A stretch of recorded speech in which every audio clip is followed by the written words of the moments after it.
नमस्कार प्यारे मित्रों, आज आपके बीच मैं 2016 सीटेट के गणित का क्वेश्चन लेकर उपस्थित हूँ। अब हमारे पास ज़्यादा दिन नहीं बचे, गिने के ही कुछ दिन बचे हुए हैं, जिसमें हमें बस अब करना क्या है, टैग वर्ड और प्रीवियस ईयर क्वेश्चन पेपर, जिसमें मैंने 2013, 14, 15, 16 का करा रहा हूँ। इसके बाद आपका 21 तक और 21 के और भी पेपर्स जो ऑनलाइन हुए हैं 22 के, उनको भी मैं कराने का प्रयास करूंगा, ताकि कम समय में ज़्यादा से ज़्यादा क्वेश्चन को आप कवर कर सकें, जिसमें आपकी मैथ की डर क्या हो जाए, खत्म हो जाए। आइए पहले क्वेश्चन से शुरू करते हैं। आपका पहला क्वेश्चन क्या कह रहा है, थोड़ा से ध्यान देते हैं।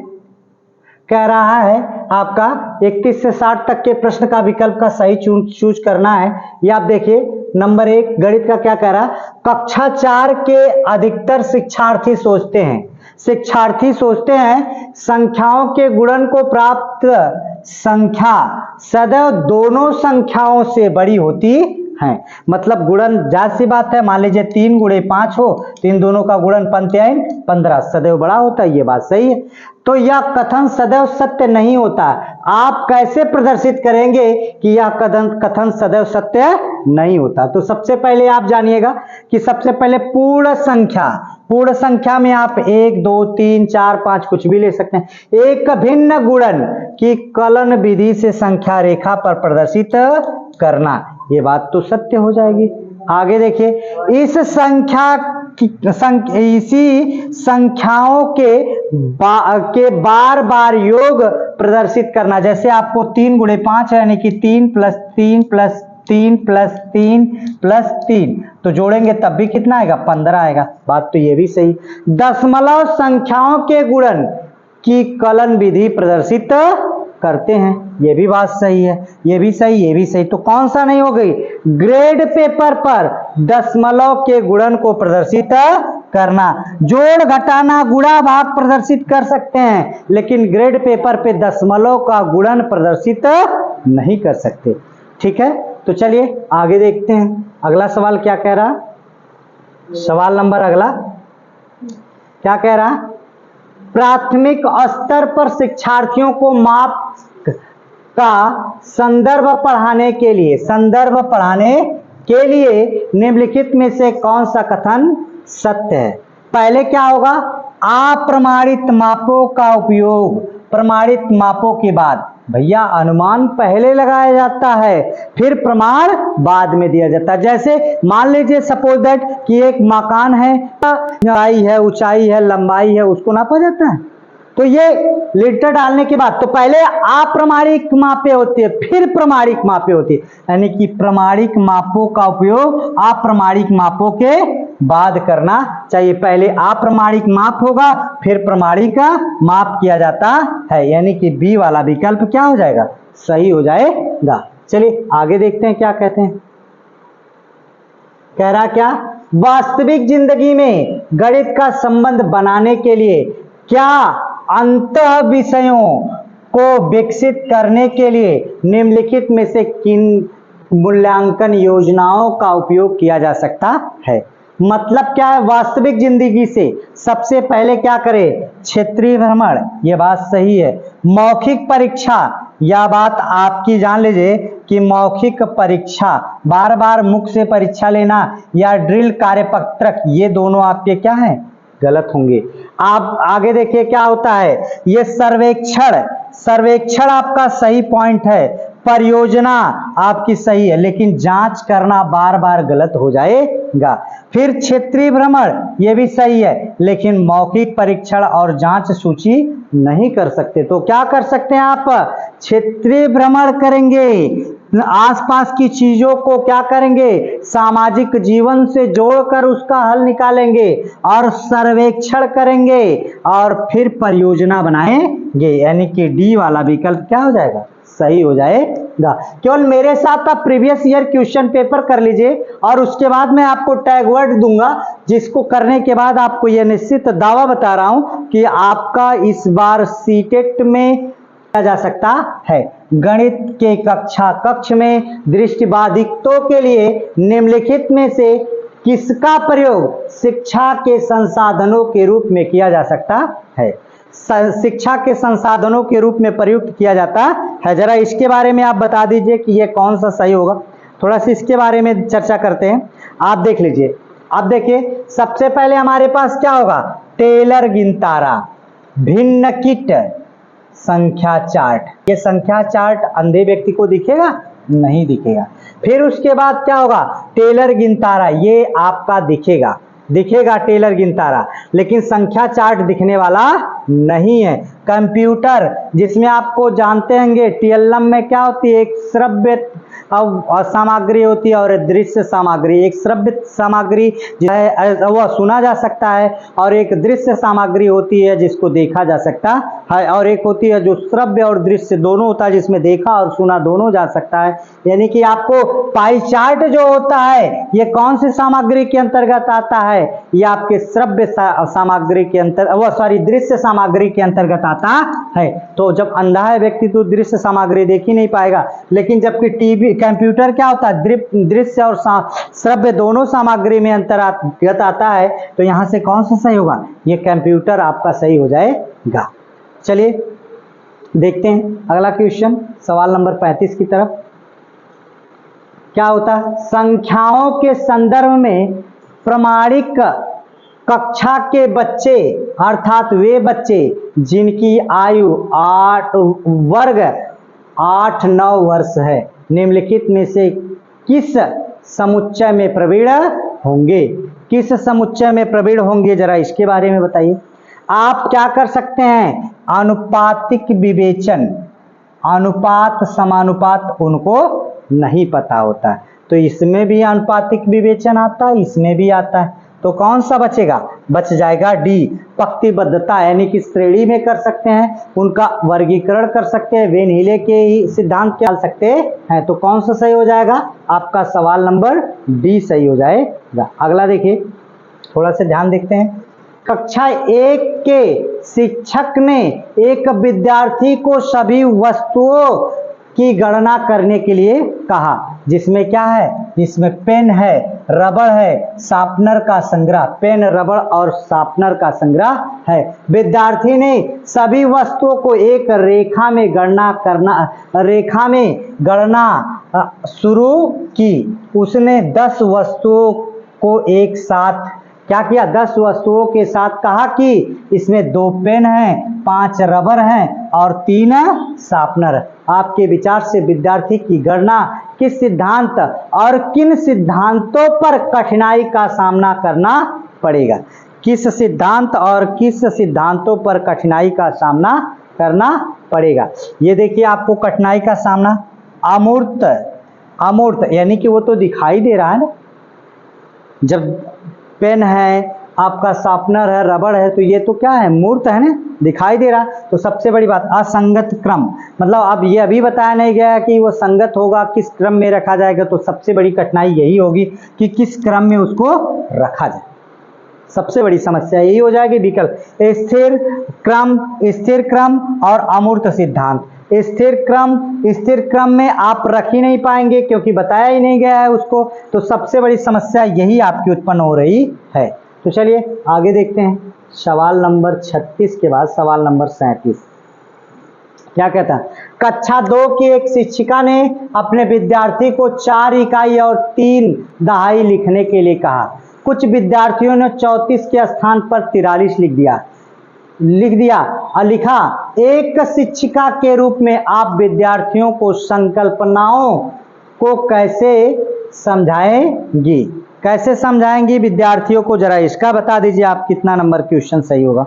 चलिए देखते हैं इसका क्वेश्चन नंबर कितना सही होगा, जरा बताइए। देखिए आपको क्या कह रहा, हमेशा दहाई और इकाई के स्तंभों में लिखना सिखाएंगे जिससे कि कोई भ्रम ना हो। हमेशा नहीं भाई, बच्चे को स्वतंत्र छोड़ दिया जाए, तो यानी कि ये वाला क्वेश्चन गलत है। स्तंभ विधि में अभ्यास करने के लिए बहुत सारे प्रश्न ढेर सारे देंगे तो बोझ मुक्त शिक्षा कहाँ हुई? बोझ मुक्त शिक्षा होगी नहीं, कम प्रश्न देना। विद्यार्थी को गिनतारा पर प्रदर्शित करने के लिए कहेंगे और फिर लिखने के लिए कहेंगे। बात सही कि गिनतारा पे प्रदर्शित कर लीजिए और उस पर लिखिए इकाई, दहाई, सैकड़ा और फिर उसके बाद अंकों को प्रदर्शित कर लिया जाए जिससे बच्चा आसानी से सीख पाएगा। ये वाला सी वाला सही। उन्हें बताएगी कि यह गलत है और फिर सही उत्तर 5 बार लिखने के लिए, 5 बार लिखने के लिए गलत हो जाएगा। तो यानी कि कौन सा सही होगा? सवाल नंबर आपका सी, या 37 का सी वाला सही हो जाएगा। चलिए देखते हैं 38। गणित में प्रतिचित्रण के लिए निम्नलिखित कथनों में से कौन सा सत्य नहीं है? प्रतिचित्रण के लिए निम्नलिखित में से कौन सा कथन सत्य नहीं है? प्रतिचित्रण मतलब क्या होता है? देखिए, प्रतिचित्रण स्थानिक चिंतन को बढ़ाता है। भाई देखेंगे तो चिंता बढ़ेगी कि नहीं बढ़ेगी? ये ऐसा है, तो इसीलिए मोटी मोटी जो भी आपकी किताबें थी पहले उसको पतला किया गया, लेकिन छापादार किताब आई, मतलब कि उसमें बड़े बड़े क्या बनाए गए? फिगर बनाए गए। एनसीईआरटी ने इस पे जोर दिया कि कोई भी चीज़ देखकर उस पर चिंतन किया जाएगा तो और बढ़िया से उस पर सीख सकेंगे। तो सही नहीं है। तो इसमें क्या? प्रतिचित्रण आनुपातिक विवेचन को प्रोत्साहित करता है, ये भी बात सही है। प्रतिचित्रण गणित में भाग नहीं लेता। भाई दिखेगा तभी गणित में भाग लेगा, यानी कि इसमें कौन सा गलत हो जाएगा? सत्य नहीं है। तो यही मतलब बिना दिखाए आप गणित कराने की बात नहीं करता। अब यह कहा जाता है कि आसपास की वस्तुओं से तुलना करिए और देखिए और उन चीज़ों को बता के बच्चों को दिखा कर तब आप उनको सिखाइए। आपको क्या करिए? मूर्त चिंतन करवाइए जिससे बच्चा सीख सके, जल्दी सीखे। प्रतिचित्रण का गणित के कई विषयों में समाकलन किया जा सकता है। ये भी सही है। कौन गलत है? ये आपका विकल्प नंबर सी। आगे देखते हैं 38 के बाद 39 नंबर। देखिए, कह रहा आकृतियों के निम्नलिखित पहलुओं में से किसका प्राथमिक स्तर पर कोई संबंध नहीं है? प्राथमिक स्तर पर सीधे सीधे चौपड़ आप करते हैं, प्रतिरूप करते हैं, सम्मित करते हैं, केवल क्या नहीं करते हैं? कोण को नहीं निकाल पाते हैं। प्राथमिक स्तर पर ये कक्षा 6 के बाद सिखाई जाती है। इसका देखिए ये क्वेश्चन कह रहा गणित खेल और पहेलियां मदद करती हैं। क्या मदद करती हैं? गणित के प्रति सकारात्मक अभिवृत्ति को विकसित करने के लिए, ये बात सही है। गणित और प्रतिदिन के विचारों के संबंध स्थापित करने में, ये भी बात सही है। गणित को आनंददायक बनाने में, ये भी सही है। समस्या समाधान कौशल को प्रोत्साहित करने में, ये भी सही है। यानी कि विकल्प number B is a right answer. विकल्प number B is a right answer. चलिए देख लेते हैं। देखिए सवाल नंबर 42 क्या कह रहा है? राष्ट्रीय पाठचर्या की रूपरेखा एनसीएफ 2005 के अनुसार प्राथमिक स्तर पर गणित शिक्षण का उद्देश्य निम्नलिखित में से कौन सा नहीं? ये आपको बताना कि निम्नलिखित में से कौन सा गणित शिक्षण का उद्देश्य नहीं है। जरा आते हैं एक एक करके विकल्प को देखते हैं कि कौन सा उद्देश्य नहीं है। जरा पहला देख लीजिए, इसमें गणित में उच्चतर और अमूर्त पढ़ाई की तैयारी कराना। उच्चतर पढ़ाई करने की बात करता है क्या? नहीं। और वो भी अमूर्त नहीं, वो क्या कहता है? देखकर क्या करिए? भ्रमण करके तमाम चीजों को देखकर मूल्यांकन करके तब उसका उत्तर दीजिए। अभी इससे भी उत्तर देख लिया जाए। चारों विकल्प जब तक हम टच नहीं कर लेते तब तक किसी भी उत्तर को सही नहीं मानते, ये भी जान लीजिए। कह रहा गणित को बच्चे की जिंदगी के अनुभव का भाग बनाना, ये बात सही है। समस्या समाधान और समस्या प्रस्तुत करने के कौशल को प्रोत्साहित करना, ये भी पॉजिटिव पॉइंट है। तर्क संगत विचारों को प्रोत्साहित करना, ये भी बात सही है। यानी कि एनसीएफ से हर पेपर में आपका कितना 1 से 2 क्वेश्चन फंसा ही फंसा है, और वो भी एनसीएफ 2005। एनसीएफ 2005 आपका हमेशा फंसा ही फंसा, तो इसको आप ध्यान में रखिएगा। अगला देखिए सवाल नंबर अगला क्या कह रहा? 29,503 में 5 के स्थानीय मान तथा 32,071 में 7 के अंकित मान में अंतर। इसका स्थानीय मान कितना हो जाएगा? 500 पूरा, और यहां से 7 का अंकित मान वही 7 होगा, घटा लेते हैं। अंतर कितना होगा 10। एक तो देखिए यहाँ से स्थानीय मान और अंकित मान से क्वेश्चन पूछना 10 10 में से 7 जाएगा 3 और यहाँ से कितना बच गया 9, यहाँ 493। टेस्ट में नहीं हर पेपर में एक क्वेश्चन बनता ही बनता है, हो सकता है टेस्ट में भी मिल जाए। ठीक है, मंडे को एकदम तैयार रहना। ठीक, अगला देखता हूं क्या भैया, इसका अंकित मान का मतलब वही संख्या होती है। ठीक, और स्थानीय मान का मतलब कितने इकाई स्थान पे दहाई सेकंड। इसका अंकित मान 7 होगा, स्थानीय मान 70 हो जाएगा। ठीक है, चलिए आगे देखता हूं। सबसे आसान क्वेश्चन तो कहीं कठिन है, ये कठिन है। ये देखिए 28 इकाई, बात तो सही है, और 28,000, और फिर उसके बाद देखिए आपको क्या कह रहा है, ये 30028, ये 28 इकाई, 28 गुणे 1 प्लस 28,000, तो 28 गुणे 1000 प्लस दहाई, कितना दहाई x गुणे 10, दहाई में कितना x गुणे 10, तो देख लेते हैं दहाई में क्या होगा x गुणे 10। अब आपका देखिए यहाँ से कितना होगा 30028 बराबर यहाँ से कितना होगा 28 प्लस यहाँ से 28,000, ये प्लस ये आपका यहाँ से क्या होगा 10x। अब इसको जोड़ दिया जाए तो ये आपका देखिए 28,028, ये प्लस इधर आके माइनस, तो यानी कि आपको देखें तो आपका 3028 और यहाँ कितना होगा माइनस 28,028 बराबर 10। 8 में से 8 जाएगा 0, 2 में से 2 जाएगा 0, यहाँ 0 ही है, और यहाँ से आपका कितना 10 में से 8 जाएगा 2 बराबर कितना 10x। 1 0 0 से कट गया, x बराबर कितना 200। ये बात समझ में आई? कोई दिक्कत? एक देखिए क्वेश्चन यहाँ से भी हर पेपर में बना है।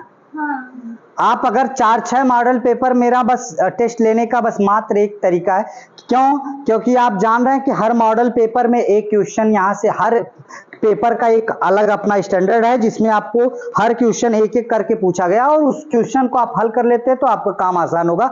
और इसी छोटे छोटे कड़ी में हम जोड़कर कितना प्राप्त करेंगे 28 या 29 मैथ में, और जाएंगे 120। कितना जाएंगे 120। 120 से नीचे कौनो सुनवाई ना, ये जान लीजिए। देखिए जब 80,808 को कितने से 108 से भाग देने पर प्राप्त शेषफल को क्या किया जाता है, शेषफल को 90,909 को 9 कितना 109 से भाग देने पर प्राप्त शेषफल को उससे भाग दिया जाता है, तब भागफल क्या आएगा। मतलब इसका जो शेषफल आएगा और इसका जो शेषफल आएगा, इससे इस शेषफल में क्या किया जाए, भाग दिया जाए, तब शेषफल क्या आएगा। देखिए ये आपका 108 से कितने में भाग देना है 8 कितनी बार जाएगी 8 बार, 8 बार नहीं जाएगी 7 बार। 7 और 56 के 6, 7 तेकर नम 7। देखिए यहाँ से 2, यहाँ से 10, 10 में से 5 जाएगा 5, यहाँ कुछ नहीं, यहाँ 0 हो जाएगा। फिर उसके बाद कितना, अगर आपकी बात करें तो 4 बार, तो कितना होगा 4 नमा 4 बटे 32, 4 बटे 32 और 4 एकर नम 4। फिर कितना होगा 8, यहाँ से कितना हो जाएगा उधार 11, 11 में से 3 जाएगा 8, 8 3 11, यहाँ कुछ नहीं, और फिर उसके बाद ये 8 उतार लेते हैं। आप कितनी बार चाहे 8 बार चला जाए, 8 बार चला जाएगा, 8 64 के 4 6 और 8 का नाम 8, कितना होगा 4, और यहाँ से कितना होगा 2 और यहाँ कुछ ना 24, यहाँ शेषफल बच रहा है। दूसरे में कितना 9 में कितने से भाग देना है 109 से। कितनी बार जाएगी 109 बार, 8 बार, 8 9 72, तो 8 का नाम 8, यहाँ से 7 हो जाएगा, यहाँ से 10, 10 में से आपका कितना जाएगा, 7 जाएगा, 3, यहाँ से क्या हो जाएगा, कुछ बचेगा नहीं, और यहाँ से 0। आप कितनी बार, 3 बार, 3 नवा 27, 3 नवा 27, अगर यहाँ 3 बार ले जाया जाए, देखिए 3 नवा 27, 3 एक नाम 3, 10, 10 में से 7 जाएगा 3, यहाँ से कितना, 6 में से 2 जाएगा 4, यहाँ से क्या, कुछ नहीं, यहाँ 9, कितनी बार, 4 बार, तो 9 चौको 36 और 4 एक नाम 4, कितना बच गया, 3। अगर मैं 24 में क्या दूं, 24, देखिए शेषफल कितना है, 3, 3 से अगर मैं 24 में भाग दूं तो 3 बटे 24, तो कितना हो जाएगा, ये कट जाएगा, तो शेषफल कितना आएगा। इसी शेषफल के लेकर बड़ा झगड़ा हो गया, भागफल और शेषफल के चक्कर में। तो यहाँ भागफल पूछा गया तो भागफल कितना आएगा, 8। क्लियर है, कोई दिक्कत, समस्या नहीं, समझ में आया। हाँ ना आई तो बता दीजिएगा। चलिए देख लूं, ये देखिए आपका मान लेते हैं यक्स। पहले अगर 7 से काट दीजिए, 7 नवा 63 और 7 चौक 28, ये 4 से 4 खत्म। 9 से काट दीजिए इसको, 9 छक्का कितना होगा, 9 छक्का 54, कितना बच गया 6, और 6 हो गया 63 हो गया, 9 सते 63 बराबर x, कितना हो गया 67, कितना हो जाएगा 67। ये कौन सा मॉडल पेपर चल रहा है, 2016, ठीक है। 2016 मॉडल पेपर आज मैं बता रहा हूँ, आप सुन लीजिए।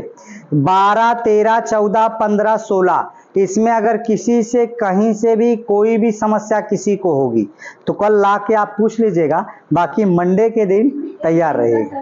हाँ हो गया ये वाला, आगे बढ़ो।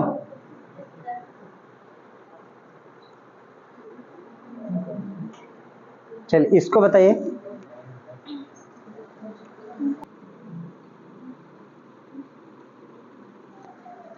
देखिए 200 और 400 के बीच 30, 45, 60 के सबसे छोटे सार्वगुणज किनके बीच आने चाहिए, 200 से 400 के बीच। अब सार्वगुणज का मतलब क्या होता है, लसपा, तो 30, 45, 60 का लसपा कितना होगा, अगर बात की जाए तो 15, और यहाँ से कितना 45 नहीं कटेगा 30, फिर दूसरे काटिए 15, फिर 45 नहीं कटेगा, फिर 15, फिर कितने से, तो आपका यहाँ से 5 से काट दीजिए, अब 3 से काट दीजिए, 3 पचे 15, और यहाँ से 15 तिया 45, फिर 5 से, फिर 3 से काटिए, 5, 3 पचे 15, फिर 5 से, फिर 5 से, देखिए 2 दूना के 4, 4 त्याइन 12, 12 त्याइन 36, 36 गुणे 5, तो 5 छक्का 30, 5 त्याइन 15, 3 18, 180 आ रहा। 180 क्या इन दोनों के बीच में मिलेगा, 180 दोनों के बीच में मिलेगा नहीं। अगर मैंने मन कह दिया मेरा 2 का गुणा कर दीजिए, भाई गुणज होना चाहिए, तो कितना होगा 18 दूनी के 36, 360। अब इनके बीच में मिलेगा कि नहीं, मतलब इनसे इनसे इनसे तीनों से काटने पे ये कट जा रहा है, 360 इनके बीच में मिल जाएगा। अब आपका देखिए 15, 24 और कितना 45 का सार्वगुणनखंड के बराबर है। सार्वगुणनखंड का मतलब प, सबसे बड़ी संख्या कितनी 45। अच्छा कौन सी ऐसी संख्या जो तीनों को काट सकती, 3, देखिए 3 पचे 15, 3 वठे 24, और यहाँ से 15 तिया 45, यानी कि 3 काट सकती है। मासापा कितना है 3, तब 3 है तो 360 में कितने से भाग दें, 3 से, 3 एक नाम 3, कट जाएगा 6, 3 दूना के 6, कट जाएगा ये 0, एक 0 उतार देते हैं, कितना 120। हाँ क्योंकि वो 120 में काहे कि देंगे, कह रहा ऊपर देखिए बाउंडेशन लगा दिया, कितना जाना चाहिए। अब 200 और 400 के बीच, तो 200 और 400 के बीच में 180 होगा क्या, तब तो फंस जाएगा मामला ने, समझ में आया कि नहीं। चलिए आगे बढ़ जाऊं, तो 180 में जिसे आप देखिए, यही देखिए आपको यहाँ बाउंडेशन दे दिया ने, 200 और 400 के बीच होना चाहिए। क्लियर है, चलिए आगे बढ़ जाता हूं।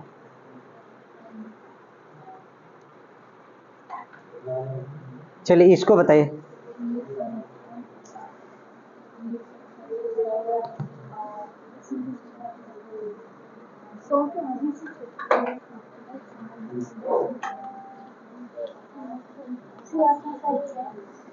ये वाला विकल्प कितनी बार आपको ये सवाल मिल गया? कई बार मिला है। कितनी बार मिल चुका है, याद है आपको? टेट में भी मिला था। टेट में भी मिला था। एक संख्या 100 के आधे से छोटी है। 100 का आधा कितना होता है? 50। आपका अगर बात की जाए 50, तो 50 से छोटी है। उसका दहाई अंक कितना है? जो 4 है। तो यानी कि 4 कौन कौन सकता है? दहाई अंक 4। तो आपका 40 हो सकती है, 41, 42, 43, 44, 45, 46, 47, 48, 49, यही ना हो सकती। अब कह रहा इसके इकाई अंक दहाई अंक से एक कम है। देखिए आपका दहाई अंक कह रहा, क्या कह रहा? इकाई अंक दहाई अंक से एक कम है। दहाई अंक से एक कम है। अंकों का योग कितना है? 7 है। देख रहे हैं, 4 3 7 है। तो उनके गुणनफल कितने होंगे? 4 3 12। ये टेट में भी क्वेश्चन पूछा जा चुका है, सी टेट में भी पूछा जा सकता। दोनों में कॉमन क्वेश्चन है ये। समझ में आ रही बात कि नहीं? अच्छा क्वेश्चन है, कोई दिक्कत किसी को समझने में? आप अच्छा, चलिए कोई बात नहीं। किसी विद्यालय में 360 विद्यार्थी हैं जिनके 2/3 लड़कियां हैं। अगर ये 360 विद्यार्थी हैं जिसमें 2/3 लड़कियां हैं, 2/3 लड़कियां हैं, तो लड़के कितने होंगे? 1/3। ये कौन है? लड़कियां। और ये कौन है? लड़के। ठीक। अब कह रहा लड़कों की संख्या के 3/4 खिलाड़ी हैं। जो खिलाड़ी कितने हैं? 3/4। तो खिलाड़ी कौन नहीं होंगे? ये खिलाड़ी हो गए खिलाड़ी। और कौन खिलाड़ी नहीं है? तो ये 3 भाग खिलाड़ी है, तो कितना भाग नहीं हो? 1/4 खिलाड़ी नहीं है। समझ रहे कि नहीं? खिलाड़ी नहीं।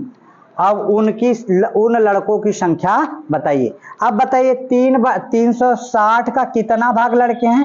1/3 भाग। अरे 2/3 लड़कियां हैं तो 1/3 लड़के हो जाएंगे भाई। 2 भाग लड़कियां हैं 3 भाग में, कितने भाग लड़के बचे? 1/3 भाग।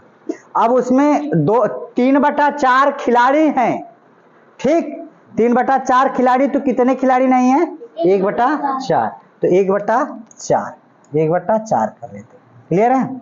अब देखिए 4 तिहाई 12, 12 तिहाई, तो कितने ऐसे हैं जो लड़के जिनके अथवा उन लड़कों की संख्या जो खिलाड़ी नहीं है, उन लड़कों की संख्या बताइए। तो कितने होंगे? 30। कितने होंगे? 30। कोई दिक्कत किसी को? ऑप्शन नीचे होगा मुझे। हाँ, कहाँ 30? 4 तिहाई 12 तिहाई 3 और 1 0। अरे भाई 360 में कितने से 12 से भाग दीजिए, 12 तिहाई क्या हो जाएगा? खत्म। 1 0 है, 0 0। आगे देखते हैं। ये रहा, कौन सा सही होगा? 30 नंबर। क्लियर है ना? ठीक, आगे बढ़ूं।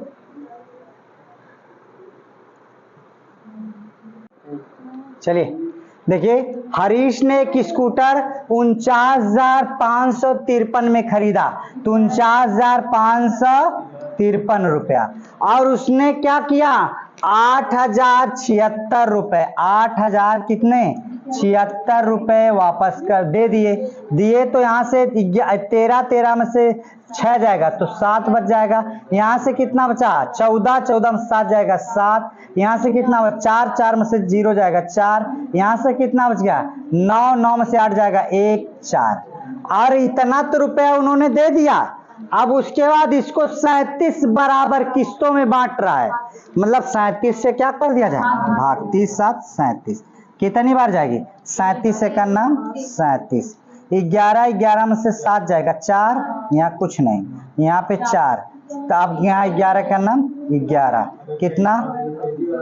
आपका यहाँ से देखिए, ये देखिए, ये दोनों करने के बाद डी निकल रहा है आपका 11 14 14 में से 7 जाएगा 7, यहाँ कुछ नहीं 7 11 सत्ते 2 बार अरे 37 सॉरी 37 दूना के 74 70 4 74 37 दूना के 74 तो कितना बच जाएगा आपका 3, ये कट जाएगा 7 37 से करना 37 कितना रुपया 11,1121 रुपया। आगे बढ़ो, चलिए आगे देखते हैं सवाल नंबर 50 से 51।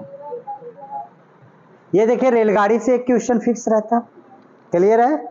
चलिए इसको बताइए। मैं कह रहा हूं एक रेलगाड़ी हैदराबाद से शुक्रवार को कै बजे निकली? 13:15। तो शाम को में ये 13 बजेगा, 13:15। अगले दिन शुक्रवार, सुनिए मेरी बात, शुक्रवार को 13:15 पे ये आपकी पहुंच चुकी है, समझ रहे हैं कि नहीं? अब ये आपकी 13:15, तो आज बता दीजिए आज क्या घंटा, शुक्रवार के दिन का घंटा बचा है?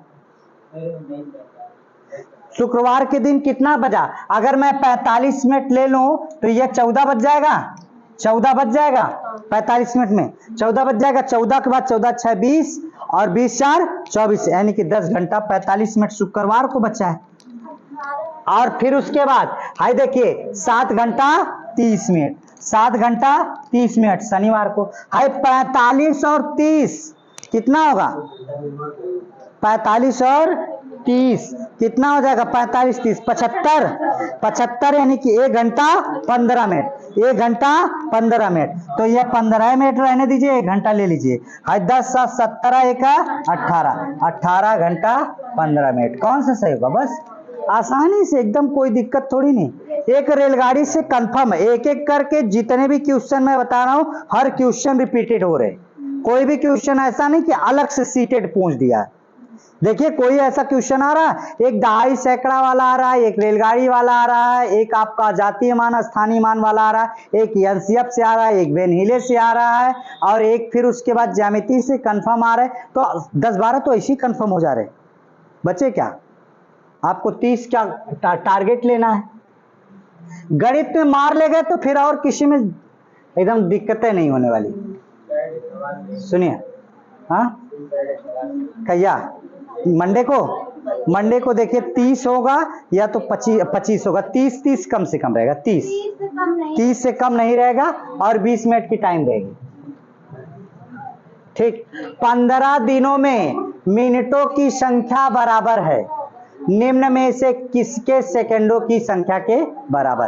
15 दिनों में मिनटों की संख्या, 15 दिन में मिनट की संख्या कितनी होगी? आप देखिए, आप 15 दिन, आपके 15 दिन, एक दिन में कितने घंटे होते हैं? 24 घंटे। और एक घंटे में कितने अब मिनट होते हैं? 60 मिनट।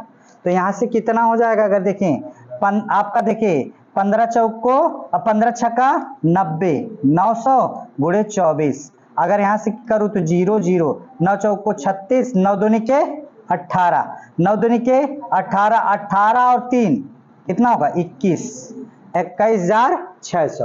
अब कह रहा है 6 घंटों का, देखिए 6 घंटे 8 घंटे 4 घंटे और 5 घंटे में कितने सेकंड होंगे? 6 घंटा है, 6 घंटा को मिनट में बदलेंगे 60, और गुणे सेकंड में बदलेंगे तो कितना होगा? 60।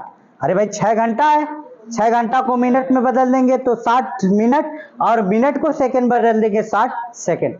6 के 36, छक्का 216, और ये 2 जीरो लगे, यानी कि किस्मत हमारी अच्छी है, पहला ही क्वेश्चन हमारा सही हो गया। क्लियर है? ठीक है, कोई दिक्कत? भैया ये देखा, ये मिनट है ना, 15 दिन हो, 15 दिन के मिनट में बदले थे। तो ये बताओ, एक 15 दिन हो गए, एक दिन में कितना घंटा? 24 घंटा। तो 15 गुणे 24, और 1 घंटा में कै मिनट? 60 मिनट। तो गुणे 60 इक्वल मिनटों की संख्या आ गई।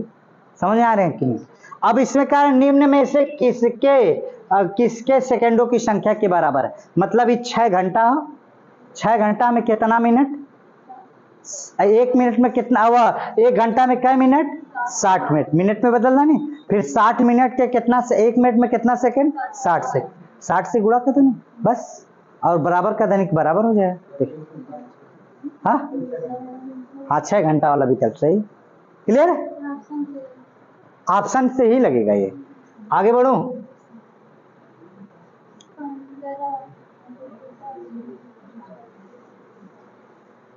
ये देखिए माप वाला, दशमलव वाला, मैं बार बार बताया हूं इस सवाल को, समझिए।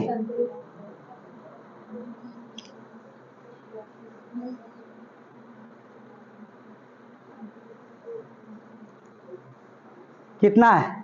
संतरे 15 लीटर और इतना मिलीलीटर, यानी कि 15 दशमलव कितना 286 लीटर हो जाएगा। और फिर गाजर का जूस 19 दशमलव कितना 714, ठीक। और फिर उसके बाद आपका इस मिश्रण में 12 लीटर 750 मिलीलीटर जूस लाया जाता है। इस कहा गया क्या? संतरे के जूस 15 लीटर 286 मिलीलीटर जूस को गाजर के 19 लीटर 714 मिलीलीटर जूस के साथ मिलाया गया और मिश्रण में से 12 लीटर 750 मिलीलीटर जूस का प्रयोग मिलाया जाए। शेष बोतल में भरा जाता, जहां प्रत्येक बोतल में, पहले इन दोनों को जोड़ लेते हैं, इन जोड़ों को जोड़ेंगे, 6 4 10, 9 1 10, 9 1 10, क्योंकि 8 1 9, 9 1 हसिलवा 10, 7 2 9 1 10, फिर 9 9 और 5 14, 14 1 15, 1 1 2 2 1 3, यानी कि कुल कितना लीटर था? 35 लीटर। लेकिन उसमें से निकाल कितना दिया गया? मतलब शादी में अगर जाते हैं तो एक साथ में कै लीटर, कै गिलास जूस पी जाते हैं? 7 गिलास। क्या भैया लालमन, 7 गिलास? अरे दूसरों को खातिर छोड़ दे करा। 12 लीटर दशमलव 700 किसके? अच्छा 10 0, और यहाँ से कितना हुआ आपका? ये घट जाएगा, 10 में से 5 जाएगा 5, ये आपका देखिए यहाँ से कितना बचा? 9 9 में से 7 जाएगा 2, यहाँ से कितना बचा? 4 4 में से 2 जाएगा 2, और यहाँ से कितना आपका 3 3 में से 1 जाएगा 2, तो 22 लीटर 250 ml, 22 लीटर 250 ml घट गया कि नहीं? ये समझ में आ गया? चलिए 22 लीटर और 250 ml, 250 ml को किससे भरना? 250 ml से, 250 ml है ना। तो अब आपका एक दशमलव हो गया, 1 0 0 से कट गया, दशमलव दशमलव से कट गया, तो कितना हो गया आपका? 22 आप 25, 25 में कितने से? 25 से भाग दीजिए, 25 बटे 200, 200 और इसके बाद 2 2 और है 5, 25 नवैया 225, यानी कि कितने बोतल में जूस आएगा? बोतलों की संख्या 89। हाई बोतल का, हाई और ये दोनों जोड़ लिया गया, उसमें से ये वाला घटा लिया जाता है, फिर उसके बाद दोनों का अंतर 22 लीटर और 250 ml आता है, और उसको कितने ml से भरना है? आपका एक बोतल में 250 ml आता है, तो कितना आएगा? 250 ml, तो आपका 1 0 0 से कट गया, 2 अंक दशमलव, 2 अंक दशमलव से खत्म हो गया, 22 25 में 25 से भाग दे दिया गया, तो कितना आ जाएगा? 89 आपका आ जाएगा बोतलों की संख्या। कोई दिक्कत? कौन सा? अरे क्वेश्चन बुक में लगाना और हमसे लगना बड़ा फर्क हो जाएगा। अगर बुक ही पढ़ना होता तो फिर आप हमारे यहाँ आते क्यों? ठीक है, आप इतना दूर से साइकिल चला के ऊपर से फीस जमा करे हो, ऊपर से गर्मी पंखा गर्मी ना लगती हो, हैं? अरे मतलब वही पंखा चल नहीं रहा, इतना कष्ट काहे को करते? आप हमसे कुछ ना कुछ सीखेंगे तब ना। ठीक है, मैं पढ़ाऊं और समझ में ना आए तो ये संभव नहीं है ना। सही बात है सर, जो नहीं होता है आज सही है, ये सही है। हाँ नहीं खरीदना पड़ेगा, समझा समझ नहीं क्या गला समझे क्या राकेश सर सही समझ में आता तो वाला समझा दिया, अच्छे समझ में आ गया हैं? ये माया समझ में आ गया। चलिए ठीक है, कोई बात नहीं। देखिए फलों के कुल मूल्य प्रति किग्रा नीचे दिए गए। खरबूज कितना रुपया का है? 18 रुपया 50 पैसा। चेरी ₹72। अंगूर 120, सेब आपका ₹70 की ग्राम। रेशमा ने अच्छा चलिए ठीक है, पानी ना आए जबान पे कोई बात नहीं है। देखिए 4 दूना के 8 एक 9 से अच्छा समोसा पे खरबूजा, खरबूजा कितना है 4.5 की ग्राम है। 4 दूना की 8 एक 9/2। और खरबूजा कैसे किलो है 18.50। 2 से काट दीजिए तो 2 से काट देंगे, 2 9 18 और 2 दूना के 4 और 2 पचे 10। ठीक है, तो चलिए देख लेते हैं इसका। 9 पचे 45 के 5, 9 दूनी के 18, 18 4 22, 9 81, 81 और 81 2 83। कितना रुपया ये आपका ₹83.25। अब क्या कह रहा है यहाँ पे, ये 1 किग्रा और 200 ग्राम चेरी, 1 किग्रा। अच्छा ये बताइए 200 ग्राम का मतलब क्या हुआ, ये आपका देखिए 1 किग्रा हो गया और 200 ग्राम बटा 1000, 1000 ग्राम। 1020, 1020 कट गया, 2 एक 2, 2 पचे 10, यानी कि कितना होगा 5 एक 5 एक। देखिए आपका क्या होगा 1 सही 1/5, यानी 5 एक 5 एक 6/5, 6/5 किसकी कीमत आ गई आपकी बात की जाए, आपका यहाँ से चेरी, चेरी कितना हो गई थी 6/5।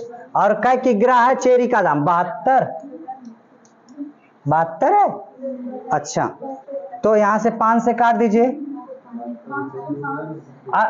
5 एक 5, आपका कितना बच गया 2, 5 चौको 20 और उसके बाद कितना बचा गया 2 और 5 चौको 20, तो कितना हो जाएगा 4 छक्का 24, 4 चौको 16, 16 2 18, अरे गलत हो गया, 6 चौको 24 के 4, 6 चौको 24, 24 2 26 और 6 का नाम 6 2 8।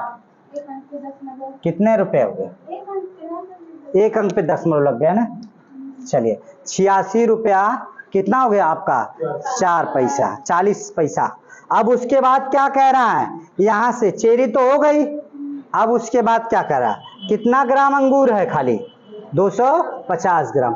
अंगूर 120 रुपया किलो है ना, अंगूर तो आपका चौथाई 120 रुपया का चौथाई कितना होगा पौवा होगा 30 रुपया। ठीक, अरे 120 रुपया और फिर उसके बाद क्या है 120 रुपया, अंगूर 1 पौवा है ना, 1/4, 4 3 12, 30 रुपया पौवा ना हो गया।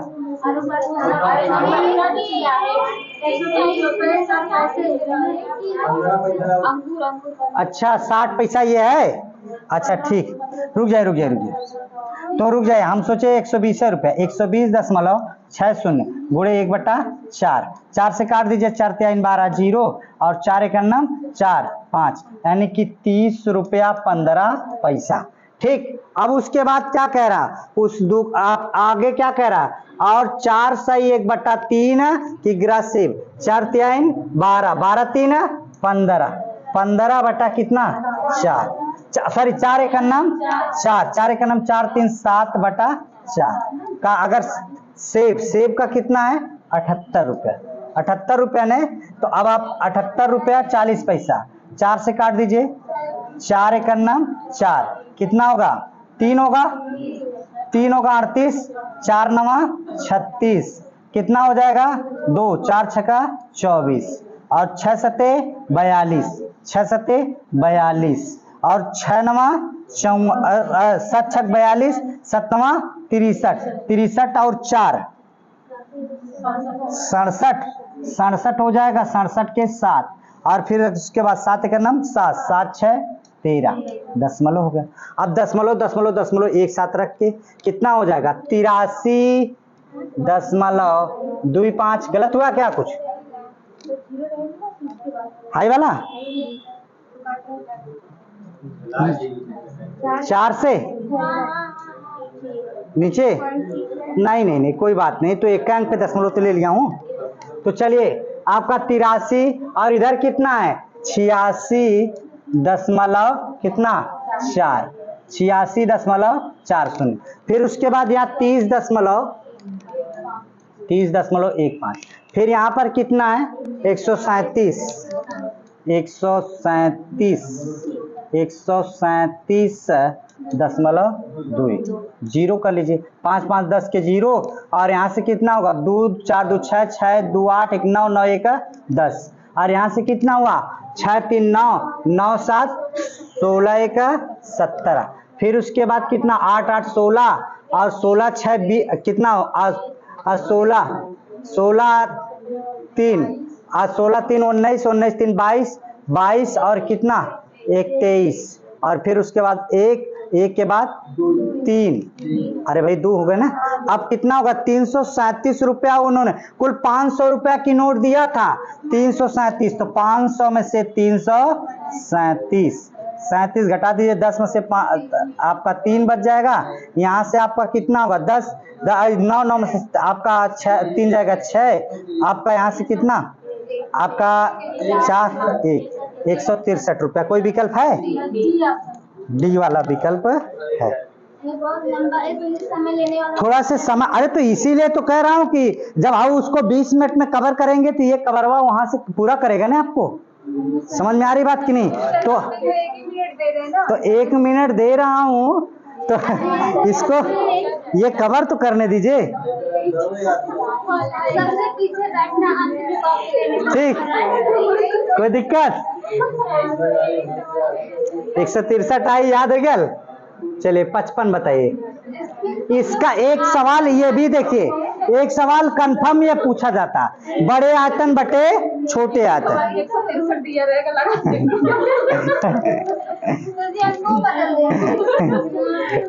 अरे टाइप है तो करना कंप्यूटर पे, लैपटॉप पे। लैपटॉप में टाइप करने में अंक दुगना कर दिया जाएगा। ला, काम खत्म। साबुन की एक टिकिया का आकार कितना है 7 गुणे 5 गुणे 2.5 सेंटीमीटर। इन्हें 2 पेटियों में जिनकी आंतरिक लंबाई 56 सेंटीमीटर 0.4 मीटर और 0.25 मीटर है, साबुन की टिकिया की अधिकतम कितने संख्या पैक की जा सकती है? यानी कि आपको बता दूं, बड़े का आयतन बटे छोटे का आयतन, पेटियों का आयतन कितना पहले 56 सेंटीमीटर, एक मामला सही है। और इसका क्या है, ये मीटर में है, 0.4 मीटर में अगर सेंटीमीटर में बदलेंगे 100 से गुणा हो जाएगा, यानी कि 400, लेकिन 0.1 पे 40 सेंटीमीटर।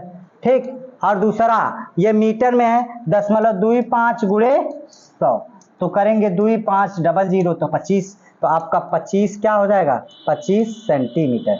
अब उसके बाद यहाँ नीचे क्या कह रहा है, ये कितने कितने की 7 सेंटीमीटर की है, 7 सेंटीमीटर और 5 सेंटीमीटर और 2.5 सेंटीमीटर।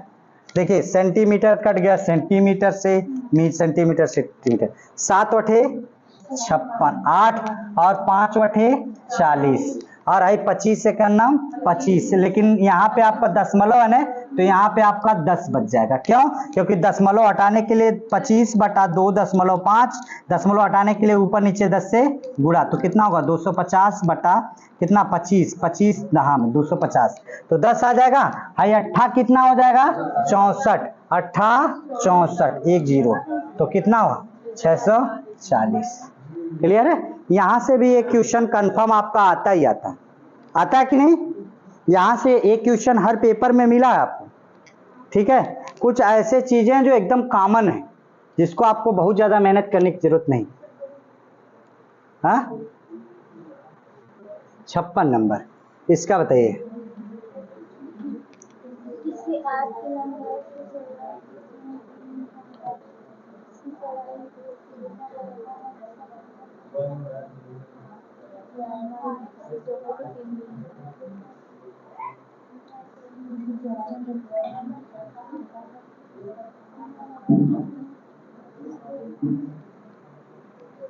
सुनिए, किसी आयत की लंबाई चौड़ाई की 3 गुनी।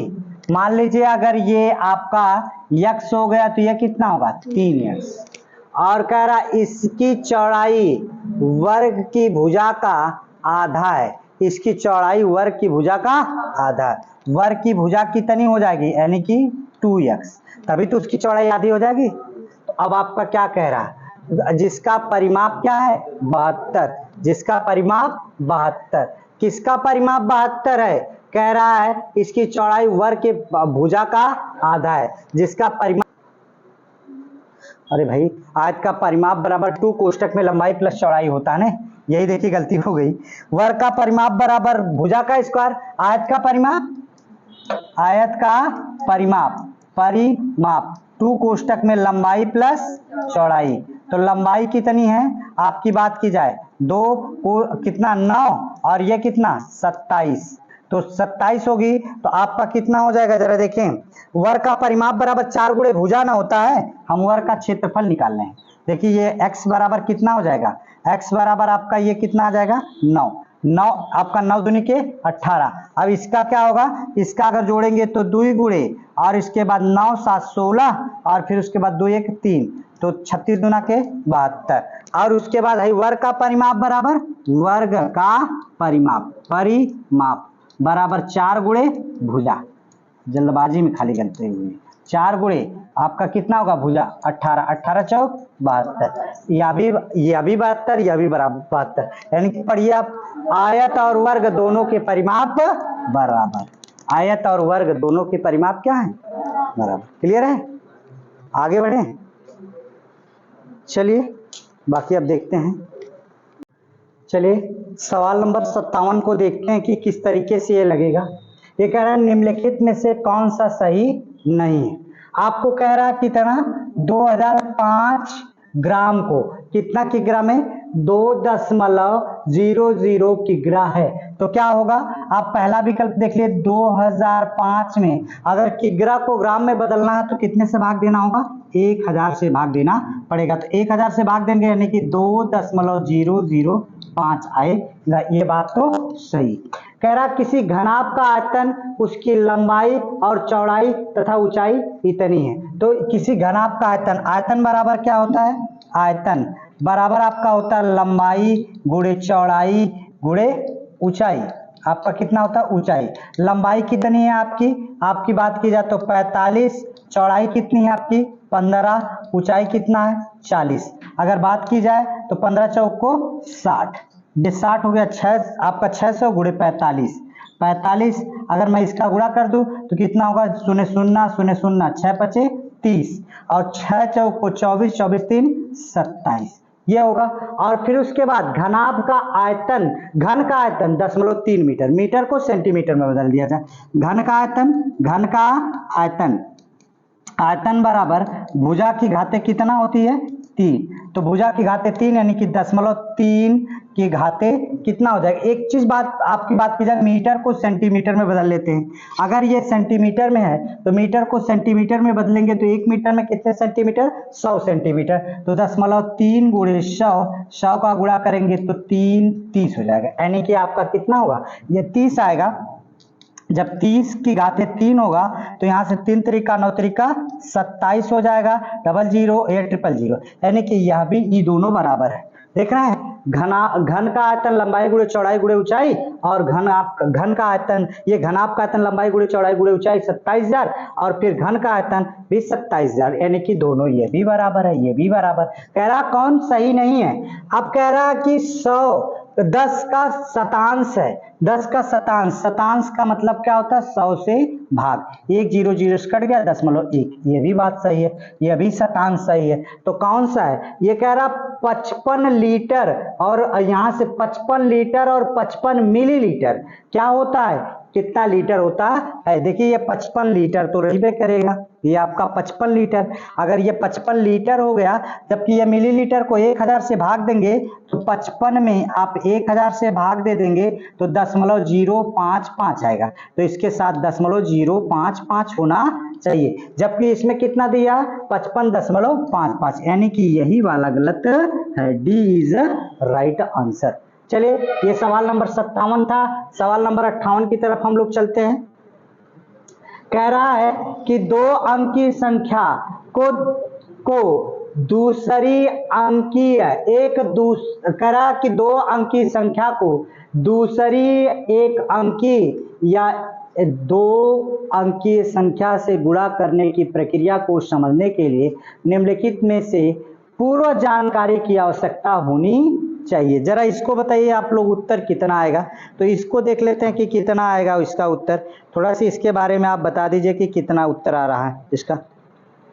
तो हमें क्या करना चाहिए, 2 अंकों की संख्या आपको जानकारी लेने के लिए सबसे पहले हमें गुणन का भी प्रयोग होना चाहिए, योग का भी सही से जानकारी होना चाहिए, और वितरण के रूप में, यानी कि सी वाला विकल्प सही हो जाएगा। सवाल नंबर 59 की तरफ चलते हैं। सवाल नंबर 59 क्या कह रहा है, गणित में भयभीत होने और उनमें असफल होने के लिए निम्नलिखित में से किसके एक कारण नहीं माना जा सकता है। कौन सा एक कारण नहीं माना जा सकता, इसके बारे में आपसे बात की गई है। तो कौन सा होता है कि कौन सा गणित में भयभीत होने और उसमें असफल होने के लिए निम्नलिखित में से किसके लिए एक कारण नहीं माना जा सकता। कक्षा कक्ष के भयभीत होने का कारण नहीं मान सकते, कक्षा कक्ष के अनुभव, ये बात तो सही है। यहां से आपको देखिए प्रतीकात्मक संकेत, यह भी सही है। आगे क्या होता है, गणितीय संरचना, यह भी सही है। तो तीनों सही है। तो लैंगिक भेदभाव, जो लैंगिक पूर्वाग्रह यानी कि लैंगिक भेदभाव, यानी कि ये आपका क्या है, ये लड़का है, ये लड़की है, लड़की को नहीं पढ़ाना चाहिए, लड़के को पढ़ाना चाहिए, ग्रसित होते हैं। तो यह सबसे बड़ा कारण हो सकता है। इसका एकदम आखिरी और लास्ट क्वेश्चन देख लीजिए, क्या कह रहा है, थोड़ा सा अंतिम क्वेश्चन देख लेते हैं। कह रहा 2 दशमलव संख्याओं का योग की संकल्पना को पढ़ने के लिए निम्नलिखित में से किस शिक्षण अधिगम का कौन सा साधन सर्वाधिक उपयुक्त होगा। सबसे पहले आपका कौन सा है उपयुक्त होगा, तो आपकी बात हुई है कि जियो बोर्ड, जो जियो बोर्ड ये आपका है। आपका यहाँ से देखिए, एक जियो बोर्ड है, दूसरा मोती और माला है, तीसरा ग्राफ पेपर है, चौथा आपका गिनतारा है। जरा इसको अंतिम वाले को बता दीजिए कि आप लोगों को पढ़ने के लिए सबसे अच्छा कौन सा होगा। आप इसको देख लीजिए। तो सबसे अच्छा होता है, जियो बोर्ड से नहीं आप पढ़ सकते दशमलव, मोती माला से दशमलव नहीं निकाल सकते, गिनतारा से नहीं निकाल सकते, ग्राफ से निकाल सकते। देखिए ग्राफ कुछ ऐसे रहता है, फिर ये मोटा मोटा हेडिंग रहती है, फिर उसमें ये महीन महीन लाइन रहती है। कितनी महीन महीन लाइन रहती, दशमलव वाले को ही लाने के लिए ये महीन महीन लाइनें लगी रहती है। तो यानी कि सबसे अच्छा कौन सा होगा, हमारा ग्राफ पेपर होगा। बस आज के लिए इतना ही। आपको बस केवल करना क्या है, अपने ज़्यादा से ज़्यादा मित्रों के बीच शेयर कर दीजिए इस वीडियो को, ताकि लोग ज़्यादा से ज़्यादा गणित को आसान भाषा में लगा सके, जिससे उनके अंदर जो गणित की डर है वह क्या हो जाए, खत्म हो जाए। इस बार सीटेट पार। धन्यवाद।